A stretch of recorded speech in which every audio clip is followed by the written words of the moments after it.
வணக்கம் students. Next நம்ம பார்க்க போகிறது கிரிபாக் நார்மல் ஃபார்ம், அதாவது ஜிஎன்எஃப்னு சொல்லுவோம். ஒரு கிரிபாக் நார்மல் ஃபார்ம் எந்த ஃபார்மேட்டில் இருக்கணும்னா இந்த ஃபார்மேட்டில் தான் இருக்கணும்.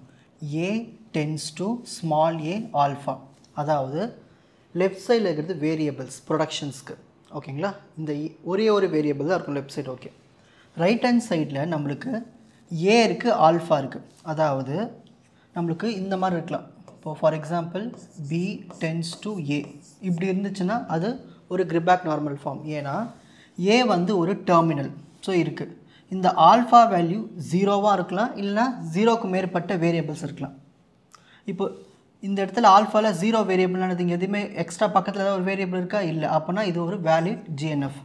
இன்னொரு எக்ஸாம்பிள் பார்க்கலாம். அந்த ஏக்கு பதிலாக எஸ் போட்டுப்போம். சும்மா லெஃப்ட் சைடில் என்ன சிம்பிள் வேணால் இருக்கலாம், ஓகேங்களா. எஸ்ஸு ஆரோ, நான் ஒரு டெர்மினல் எடுத்துக்கிறேன், ஏன்னு ஒரு டெர்மினல். பக்கத்தில் இன்னொரு வேரியபிள் போட போகிறேன், பி இல்லைனா டி ஏதோ ஒரு. அப்போது ஏ இருக்குது, ஆல்ஃபா இங்கே எத்தனை வேரியபிள் இருக்குது எக்ஸ்ட்ராவாக? ஒரே ஒரு வேரியபிள் இருக்குது. அப்போ இப்படி இருந்தாலும் நம்மளுக்கு என்னது ஒரு ஜிஎன்எஃப் ஃபார்மில் இருக்குதுன்னு அர்த்தம், ஓகேங்களா. இல்லை மோர் வேரியபிள்ஸ், ஸோ இப்படிலாம் இருந்துச்சுன்னா நம்ம அது வந்து ஜிஎன்எஃப் ஃபார்மேட்டில் இருக்குதுன்னு அர்த்தம், ஓகேங்களா. ஸோ லெஃப்ட் சைடில் ஒரே ஒரு வேரியபிள் இருக்கணும், ரைட் ஹேண்ட் சைடில் ஒரு டெர்மினல் இருக்கலாம். ஆனால் ஒரு டெர்மினல் கூட எத்தனை வேரியபிள்ஸ் வேணாலும் இருக்கலாம். ஆனால் ஒரு டெர்மினல் கண்டிப்பாக இருக்கணும். இந்த ஏன்னு இந்த டெர்மினல் கண்டிப்பாக இருந்துச்சுன்னா தான் அது ஒரு கிரிபாக் நார்மல் ஃபார்மில் இருக்குதுன்னு அர்த்தம். இப்போது இதை பேஸ் பண்ணி ஒரு ப்ராப்ளம் ஒன்று பார்க்க போகிறோம். யூனிவர்சிட்டி எக்ஸாமில் கேட்ட ரிப்பீட்டட் ப்ராப்ளம்.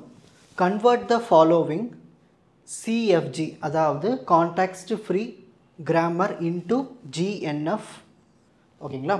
சரி, இப்போ இந்த கிராமர் பார்க்குறதுக்கு முன்னாடி நம்ம என்ன பண்ண போகிறோன்னா ப்ரொடக்ஷன்ஸை முதல்ல நல்லா ஒத்து கவனிங்க. S tends to A B, A tends to A, B tense to C A, C tends to A B, B. நம்மளுக்கு இந்த மாதிரி 4 ப்ரொடக்ஷன்ஸ் கொடுத்துருக்காங்க. மொதல் ஸ்டெப்பாக நம்ம என்ன பண்ணோம்னா அவங்க கொடுத்துருக்கிற ப்ரொடக்ஷன்ஸ் வந்து சிஎன்எஃப் ஃபார்மேட்டில் இருக்கான்னு பார்க்கணும். என்ன ஃபார்மேட்? சிஎன்எஃப். நான் உங்களுக்கு ஏற்கனவே சாம்ஸ்கி நார்மல் ஃபார்ம் எப்படின்னு சொல்லி கொடுத்துருக்கேன். ஸோ இது எல்லாமே சிஎன்எஃப் ஃபார்மேட்டில் இருக்கணும். சிஎன்எஃப் ஃபார்மேட் என்னது? லெஃப்ட் சைடில் எல்லாமே சிங்கிள் சிம்பிள்ஸ், ஓகேங்களா. ரைட் ஹேண்ட் சைடில் நம்மளுக்கு வேரியபிள்ஸ் இருக்கலாம், 2 வேரியபிள்ஸ் இருக்கலாம், அப்படின்னா ஒரு டெர்மினல் இருக்கலாம். இங்கே 2 வேரியபிள் இருக்குது, ஓகே. இங்கே ஒரு டெர்மினல் இருக்குது, okay. 2 variable, okay. 2 variable, okay. ஒரு டெர்மினல், ஓகே. ஸோ 2 வேரியபிள் ஒரு டெர்மினல் இருந்துச்சுன்னா அது சிஎன்எஃப் ஃபார்மேட்டில் இருக்குன்னு அர்த்தம். ஸோ இது எல்லாமே எப்படி இருக்குது? ஒரு சிஎன்எஃப் ஃபார்மேட்டில் இருக்குது. ஸோ செக் பண்ணணும், check CNF form or not. So இருந்துச்சுன்னா அப்படியே விட்டுலாம், ஸ்டெப் 1 முடிஞ்சு போச்சு. ஸோ இந்த ஜிஎன்எஃப்க்கு மட்டும் நம்ம என்ன பண்ணோம்னா எப்பயுமே மோஸ்ட்லி அவங்க சிஎன்எஃப் ஃபார்மேட்லேயே கொடுத்துருவாங்க, ஓகேங்களா. அப்படி கொடுக்கலன்னா உங்களுக்கு சொல்லிக் கொடுத்துருக்கலாம் எப்படி சிஎன்எஃப் கன்வெர்ட் பண்ணோம்னு, அந்த மாதிரி. ஆனால் இந்த மாதிரி ரொம்ப ஈஸியாக தான் கொடுப்பாங்க. ரொம்ப டஃப்னஸ் போனால் ஸ்டெப் அதிகமாக போயிடும், ஸோ கொடுக்க மாட்டாங்க.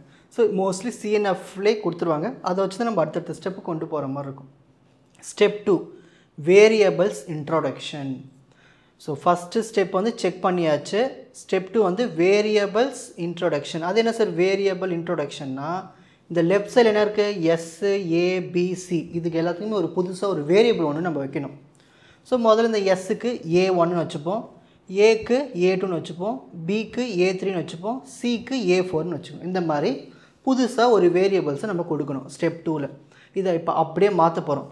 எஸ்ஸுக்கு நம்ம என்ன கொடுத்துருக்கோம்? A1. அப்போ இந்த எஸ் இருக்க இடத்துல A1 ஆரோ. ஏ இருக்க இடத்துல நம்ம என்ன கொடுக்கணும்? A2. பி இருக்க இடத்துல நம்ம என்ன கொடுக்கணும்? A3. நெக்ஸ்ட் ஏ இருக்க இடத்துல நம்ம என்ன கொடுக்கணும்? A2 arrow. ஸ்மால் ஏ அப்படியே எழுதிக்கலாம், ஓகேங்களா. ஒன்லி அந்த சிம்பிள்ஸ் லெஃப்ட் சிம்பிள்ஸ்க்கு மட்டும் தான் மாற்றுறோம். நெக்ஸ்ட் பிக்கு என்ன கொடுக்குறோம்? A3 கொடுத்தாச்சுங்களா ஆரோ. சிக்கு என்ன கொடுக்கணும்? A4. அப்புறம் ஏக்கு என்ன கொடுக்கணும்? A2. நெக்ஸ்ட்டு திரும்ப சி இருக்குங்களா, சிக்கு என்ன கொடுக்கணும்? A4 ஆரோ. ஏபி இருக்குது, அப்போனா வரும் A2 A3. அப்புறம் பி டெர்மினல்ஸ் இருந்தால் அதை அப்படியே விட்டுலாம். ஸோ ஸ்டெப் 2 நம்ம என்ன பண்ணுறோம்? ஒரு வேரியபிள்ஸை புதுசாக இன்ட்ரடியூஸ் பண்ணுறோம், அதை எடுத்துன்னு போய் ப்ரொடக்ஷன்ஸில் அப்ளை பண்ணுறோம். ஸ்டெப் 3 ஒவ்வொரு ப்ரொடக்ஷன்ஸை செக் பண்ண போகிறோம், கண்டிஷன்ஸ். ஸோ ஃபஸ்ட்டு ப்ரொடக்ஷனாக இருக்கீங்க A1 ஆரோ, A2 A3. முதல்ல இதை எடுத்து எழுதிப்போம், ஓகேங்களா. ஃபஸ்ட்டு எழுதிப்போம். சரி, இப்போ நம்ம என்ன பண்ண போகிறோன்னா இதில் ஐ வேல்யூ ஜே வேல்யூ பார்க்கணும். இந்த லெஃப்ட் சைடில் ஏக்கு கீழே என்ன இருக்குது? 1 இருக்குது, அதுதான் ஐ வேல்யூ. இந்த ரைட் ஹேண்ட் சைடில் ஃபஸ்ட்டு இருக்குது பாருங்கள், அந்த நம்பர்னா இருக்குது 2 இருக்குது, அதான் ஜே. I வேல்யூ ஜே வேல்யூவை விட கம்மியாக இருக்குது, 1 லெஸ்ஸர் தென் 2. ஓகேங்களா? ஸோ I வேல்யூ வந்து ஜே வேல்யூவோட லெஸ்ஸராக இருந்துச்சுன்னா நம்ம எதுவும் பண்ண தேவையில்லை, அப்படியே இந்த ஸ்டெப்பை விட்டுட்டு அடுத்த ஸ்டெப்புக்கு போயிடணும். அதான் நான் உங்களுக்கு ஷார்ட்டாக புரிகிற மாதிரி கோன்னு எழுதியிருக்கேன். ஓகேங்களா? இதுதான் நம்ம பின்னால் சால்வ் பண்ணுவோம். சரி, இப்போ அடுத்த ப்ரொடக்ஷன் தான் இருக்குங்க, A2 ஆரோ A. இதுதான் ரெண்டாவது ப்ரொடக்ஷன். இப்போ இது வந்து நம்ம செக் பண்ண போகிறோம். இது பார்த்துட்டிங்கன்னா உங்களுக்கு ஒரு டெர்மினல் இருக்குது, ஏன்னு ஒரு டெர்மினல் தானே என்ன சொல்லியிருக்கேன், அது GNF ஃபார்மெட்டில் இருக்குதுன்னு அர்த்தம். அப்போது நம்ம இது எதுவும் சேஞ்ச் பண்ண தேவையில்லை, இது பர்ஃபெக்டாக இருக்குதுன்னு டிக் போட்டுருங்க. ஓகேங்களா? சரி, அப்போது டபுள் டிக் போட்டுடலாம், பர்ஃபெக்ஷன். சரி, இப்போது இதில் பார்த்துட்டிங்கன்னா உங்களுக்கு ரெண்டுமே வேரியபிள்ஸாக இருக்குது, அதால் தான் நான் ஸ்டெப்பு போட்டேன்.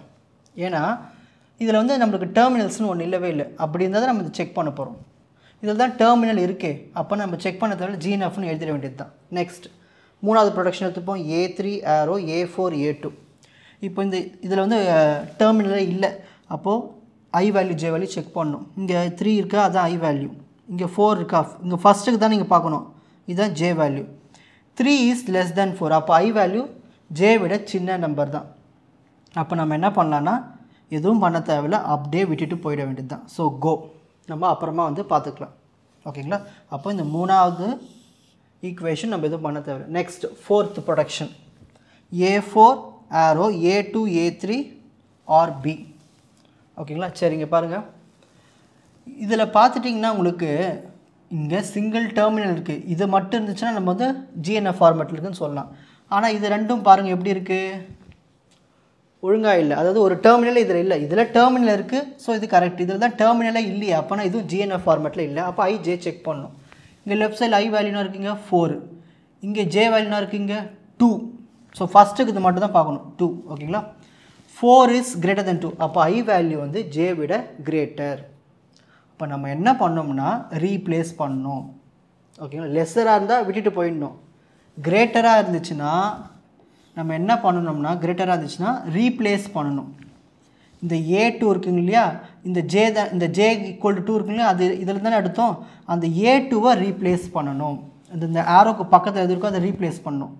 அப்போது A4 ஆரோ A2 நம்ம ஏற்கனவே கண்டுபிடிச்சி வச்சுருக்கோம். என்ன கண்டுபிடிச்சிருக்கோம், A. அந்த A எடுத்து இங்கே எழுதிக்கணும். நெக்ஸ்ட் A3 அப்புறம் B. இப்போது இதுதான் நமக்கு கிடைச்ச ஃபோர்த் ஈக்குவேஷன். இப்போ செக் பண்ணி பாருங்கள், இங்கே ஒரு டெர்மினல் இருக்குது, இங்கே ஒரு டெர்மினல் இருக்குது. அப்போ கண்டிப்பாக இது என்னது, ஒரு GNF ஃபார்மேட்டில் இருக்குது. அப்போ டபுள் டிக் போட்டுக்கும். ஓகேங்களா? நெக்ஸ்ட், ஸோ 4 ப்ரொடக்ஷன்ஸும் செக் பண்ணியாச்சு. நம்ம ஸ்டார்டிங்கில் கோன்னு எழுதணும் இல்லையா, அது திரும்ப நம்ம என்ன பண்ணோம்னா ஸ்டெப் 4க்கு ஸ்டார்ட் பண்ண போகிறோம். Step 4, substitute the second equation first equation. இப்போது ஸோ கோன்னு எழுதியிருக்கோம் இல்லையா, இது எது ஃபஸ்ட் ஈக்குவேஷன். இந்த A2 உடைய ப்ரொடக்ஷன் எடுத்துகிட்டு போய் இங்கே அப்ளை பண்ணணும். அப்போ என்ன வரும், A1 ஆன்சர் கிடச்சிரும். ஸோ A1 ஆரோ A2க்கு நம்ம என்ன போடலாம், A போட்டுக்கலாம். அப்போ நம்மளுக்கு பாருங்கள் ஒரு டெர்மினல் வந்துடுச்சுங்களா. அப்போ ஒரு டெர்மினல் வந்துட்டால் நம்மளுக்கு என்னது, அது GNF ஃபார்மேட்டில் இருக்குது. அப்போ நம்ம இது என்ன பண்ணலைன்னா பாக்ஸ் போட்டுட்டு டபுள் டிக் கொடுத்துருவோம். உங்களுக்கு புரியுதா, டபுள் டிக் ஃபைனலாக எழுதுறதுக்கு. ஸோ GNF ஃபார்மேட்டில் வந்துச்சு. நெக்ஸ்ட் அடுத்து இன்னும் பெண்டிங் எது இருக்குது, வேறு எங்கே கோ போட்டிருக்கோம், இங்கே கோ போட்டிருக்கோம். ஸோ இந்த கோ போட்டிருக்கோம் இல்லையா, அப்போ நம்ம என்ன இதில் ஏதாவது ஒன்று நம்ம வந்து டெர்மினல்ஸாக மாற்றணும். ஸோ ஃபஸ்ட்டுக்கு இது A4 நம்ம கண்டுபிடிச்சிருக்கோமே, இதை எடுத்து அப்படியே இங்கே சப்ஸ்டியூட் பண்ணணும். சப்ஸ்டியூட் பண்ணலாமா? ஸோ A3 ஆரோ A4க்கு நம்ம என்ன சப்ஸ்டியூட் பண்ணணும், இதை சப்ஸ்டியூட் பண்ணணும். ஃபஸ்ட்டு A4க்கு A எழுதிப்போம், A3 கூட பக்கத்தில் இருக்குது A2 இருக்குது. திரும்ப இந்த B எடுத்து மல்டிப்ளை பண்ணணும், B into A2 B A2, normal multiplication தான். ஃபஸ்ட்டு இந்த A3 எடுத்து இந்த A2 கூட மல்டிப்ளை பண்ணியாச்சு, இந்த B எடுத்து இந்த A2 கூட மல்டிப்ளை பண்ணி இங்கே எழுதியாச்சு. இதுதான் 6th ஈக்குவேஷன். இப்போ இது பாருங்கள், இது எப்படி இருக்குது, GNF ஃபார்மேட்டில் இருக்குது. ஏன் GNF ஃபார்மேட்டில் இருக்குது, ஒரு டெர்மினல்ஸ் இங்கே ஒரு டெர்மினல் இருக்குது, வேரியபிள்ஸ் எத்தனை வேணால் இருக்கலாம். அதாங்க சொல்லியிருந்தேன் இல்லையா, மோர் தென் 1 வேரியபிள், இல்லை ஒரு வேரியபிள் இருக்கலாம், இல்லை 0 வேரியபிள்ஸும் இருக்கலாம். ஸோ ஆனால் டெர்மினல் கண்டிப்பாக இருக்கணும். ஸோ இது GNF ஃபார்மேட்டில் இருக்குது, டபுள் டிக் கொடுத்துட வேண்டியது தான். இப்போ ஃபைனல் ரிசல்ட் எழுத போகிறோம். எங்கெல்லாம் டபுள் டிக் போட்டிருக்கோம், இங்கே போட்டிருக்கோமா டபுள் டிக்கு, அப்புறம் இங்கே அந்த டபுள் டிக்கில் எடுத்து ஆர்டர் எழுத போகிறோம். ஃபஸ்ட்டு A1 ப்ரொடக்ஷன் எழுத போகிறோம். A1 இங்கே தான் இருக்குது பாருங்கள், A3. ஓகேங்களா? நெக்ஸ்ட் A2 ப்ரொடக்ஷன், எங்கே டபுள் டிக் போட்டிருக்கோம் அதோ இங்கே. இதுனா டபுள் டிக்குக்கு A2க்கு என்ன இருக்குது? A2 arrow A. Next A3 எங்கே இருக்குது பாருங்கள், இங்கே இருக்குது. டபுள் டிக் போட்டிருக்கோமா, இதை எடுத்து அப்படிங்க எழுத வேண்டியது தான். A4 ப்ரொடக்ஷன்ஸ் எங்கே இருக்குது? தோ இருக்குது. அப்படிங்க எழுத வேண்டியது. ஸோ இதுதான் நம்மளுக்கு கிடைச்ச ஃபைனல் ரிசல்ட். ஓகேங்களா? ஸோ இப்படி தான் ஸ்டெப் பை ஸ்டெப்பாக ஒரு கான்டெக்ஸ்ட் ஃப்ரீ கிராமரை GNF ஃபார்மேட்டுக்கு மாற்றணும். இப்போது ஸ்க்ரீன்ஷாட் டைம். GNFனா என்ன, அதோடைய ஃபார்மேட், யூனிவர்சிட்டி எக்ஸாமில் கேட்ட ஒரு ப்ராப்ளம். உங்களுக்கு இந்த கண்டென்ட் ஈஸியாக புரிஞ்சிருக்கும்னு நினைக்கிறேன். வாட்ச் அதர் எபிசோட்ஸ் இன் த appropriate playlist. Fuji Silver Academy 10th Success Narrative. வணக்கம்.